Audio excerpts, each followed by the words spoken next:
He arrives to every family reckoning with the same steady gaze, and this time the reckoning carries an old name with new fallout. Sarah Ferguson, the Duchess of York, a woman whose royal story has ricocheted for decades between charm and calamity, between warm handshakes and headlines that make courtiers wince. And if you want to understand why the Prince of Wales is, by all serious accounts, done offering grace here, you have to rewind through the catalogue of ruptures that turned tolerance into frost and frost into something closer to iron, because for William the equation has become painfully simple. Once a brand is toxic enough to corrode the institution, it no longer belongs anywhere near the institution's beating heart. Start with the latest spark that lit the old tinder, an email, recovered and public, in which Ferguson addressed Jeffrey Epstein not as the disgraced predator the world now knows him to be but as a supreme friend, apologizing for previous public attempts to distance herself. Her camp would later claim she wrote under pressure and fear in the aftermath of his threats, that she was trying to defuse a bomb pointed at her family, that she abhors his crimes, but the words on the page do not carry footnotes, and in the court of public perception context rarely arrives in time to save a reputation already listing. Charities that had tolerated the long, messy saga closed ranks and closed doors, patrons quietly stepped away, PR professionals reached for the harshest vocabulary in their drawer and called the brand what it had become: unsafe, UN-backable, radioactive. For William, whose adult life has been a slow, methodical project to tighten the royal family's ethical perimeter, the message writes itself.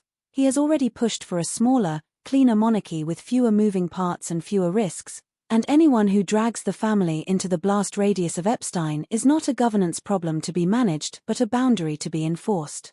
That boundary is not written only in 2025 ink, its undertext runs back to the first era of Fergie headlines, the Saint-Tropez photographs that detonated the York marriage in the 1990s and earned not just tabloid frenzy but the late Duke of Edinburgh's implacable, almost operatic disapproval. Philip, a man of flinty loyalties and long memories, was said never to forgive the toe-sucking spectacle that turned the firm into slapstick, and the grandson who loved him absorbed more than the family jokes about barbecue grills and bluntness. He absorbed the doctrine that public self-sabotage has private consequences and that forgiveness is not the same as reinstatement. Add the Yorks' unusual post-divorce arrangement, decades under one very expensive roof at Royal Lodge, sometimes presented as cozy co-parenting, sometimes perceived as tone-deaf indulgence, and you have the second pressure point: optics that refuse to behave, a living tableau that asks the public to squint at comfort they are paying for while being told, simultaneously, that accountability exists. William, the heir who sees image as covenant not costume, wants the York orbit out of the sight line. The stories of him favoring a full freeze-out, of his refusal to countenance a return to quasi-royal relevance for Andrew or Sarah, track perfectly with the vision he has telegraphed elsewhere: modern, muscular, careful with trust, brutally allergic to reputational debt. The enemies list that Sarah built is, in truth, a sequence of thresholds crossed.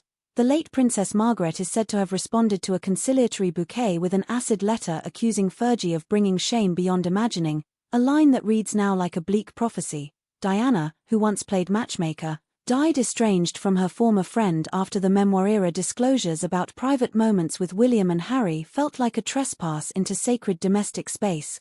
Courtiers from two generations will tell you sotto voce that a person who moneizes proximity to the throne eventually loses proximity to the throne, and Fergie's career has often looked like a scavenger hunt for revenue streams that borrows charisma from a door she no longer has the right to open.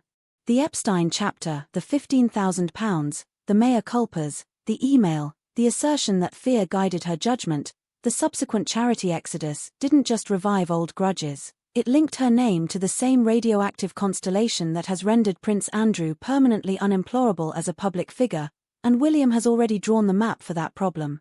No balcony, no soft-focus family walkabouts, no private events cameo that becomes the photograph of the day, no opportunities for conflation between the working core and the York afterglow.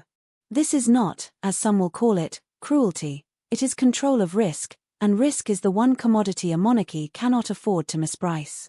If you want the psychology underneath his won't forgive, consider what forgiveness means in Windsor grammar.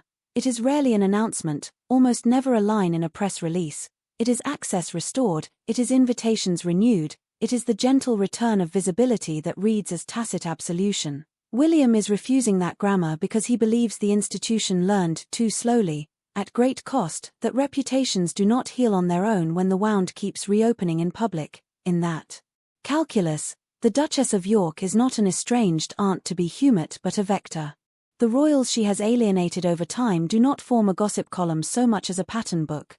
Philip, whose veto outlived his patience; Margaret, the scalding prose; Diana, the friendship that curdled after confidences became copy; Charles, whose instinct for dignified separation hardened once the monarchy's long game required discernible red lines; and now William, the heir who internalized the two hardest lessons of late 20th century royal life, that mess metastasizes when you appease it, and that public sympathy attaches to competence, not chaos.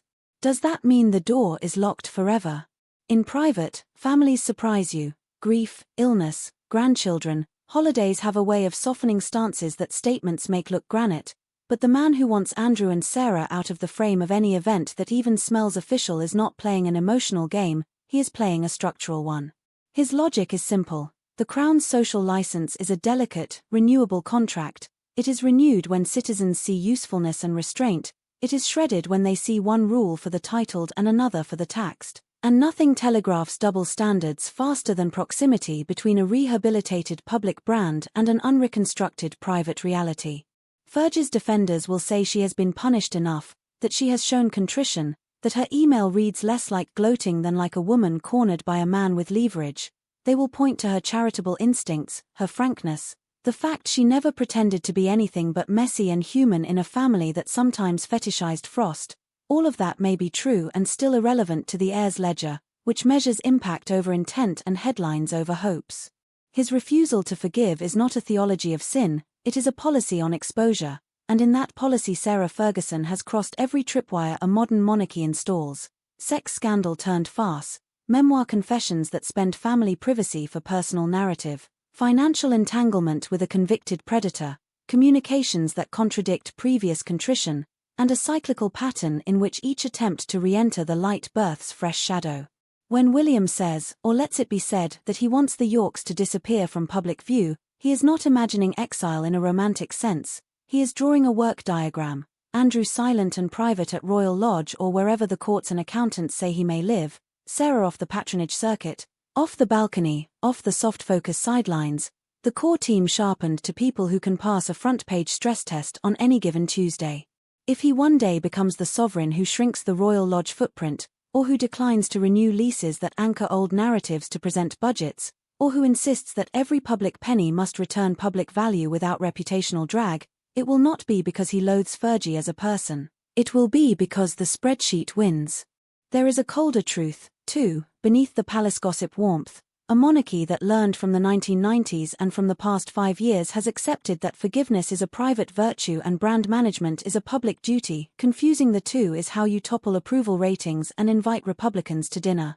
And so the enemies list, like all lists, is an illusion. What exists is a set of non-negotiables that William believes his grandmother lived by even when she did not say them aloud.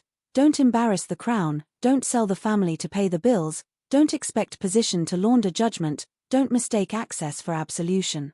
Sarah Ferguson has spent 35 years bumping those wires. The latest email yanked them all at once.